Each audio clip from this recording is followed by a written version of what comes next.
नमस्कार दोस्तों, मैं हूं अभिषेक और आज मैं बात करने जा रहा हूं लेखक फणीश्वर नाथ रेणु द्वारा लिखी गई कहानी जिसका शीर्षक है पंचलाइट।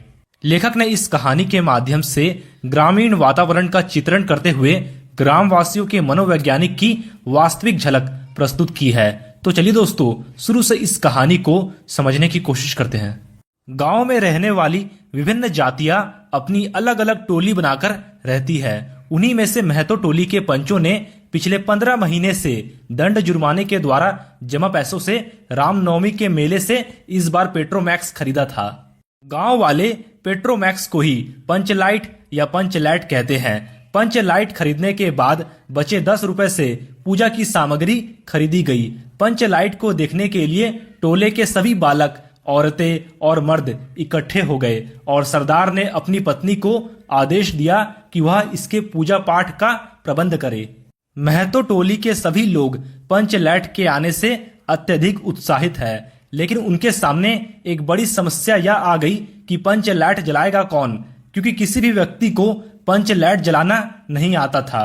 महतो टोली के किसी भी घर में अभी तक ढिबरी नहीं जलाई गई थी, क्योंकि सभी लोग पंचलैट की रोशनी को ही चारों ओर फैला हुआ देखना चाहते थे। लेकिन पंचलैट के ना जलने से पंचों के चेहरे उतर गए और राजपूत टोली के लोग उनका मजाक बनाने लगे, जिसे सभी लोगों ने धैर्यपूर्वक सहन किया।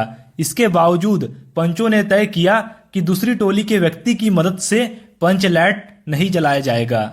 इधर गुलरी काकी की बेटी मुनरी गोधन से प्रेम करती थी और उसे पता था कि गोधन को पंचलैट जलाना आता है, लेकिन पंचायत ने गोधन का हुक्का पानी बंद कर रखा था। इसके बाद मुनरी ने अपनी सहेली कनेली को और कनेली ने यह सूचना सरदार तक पहुंचा दी कि गोधन को पंचलैट जलाना आता है। फिर सभी पंचों ने सोच विचार करके अंत में यह निर्णय लिया कि गोधन को बुलाकर उसी से पंचलैट जलवाया जाए। फिर सरदार द्वारा भेजे गए छड़ीदार के कहने से नहीं आने पर गोधन को मनाने गुलरी काकी गई। तब गोधन ने आकर पंचलैट में तेल भरा और जलाने के लिए स्पिरिट मांगा, लेकिन स्पिरिट के अभाव में उसने नारियल के तेल से ही पंचलैट जला दिया। पंचलैट के जलते ही टोली के सभी सदस्यों में खुशी की लहर दौड़ गई। लोगों ने एक स्वर में महावीर स्वामी की जय ध्वनि की और कीर्तन शुरू हो गया।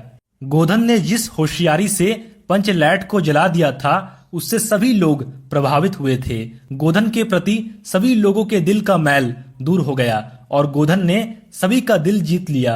इसके बाद मुनरी ने बड़ी हसरत भरी निगाहों से गोधन को देखा। सरदार ने गोधन को बड़े प्यार से अपने पास बुलाकर कहा कि तुमने जाति की इज्जत रखी है, और अंत में गुलरी काकी ने गोधन को रात के खाने पर आमंत्रित किया। गोधन ने एक बार फिर से मुनरी की ओर देखा और नजर मिलते ही लज्जा से मुनरी की पलकें झुक गई। तो दोस्तों, इस वीडियो को लाइक और शेयर करके आप हमारा आत्मविश्वास बढ़ा सकते हैं, और हमारे चैनल पर पहली बार आए हैं तो चैनल को सब्सक्राइब जरूर करें। धन्यवाद।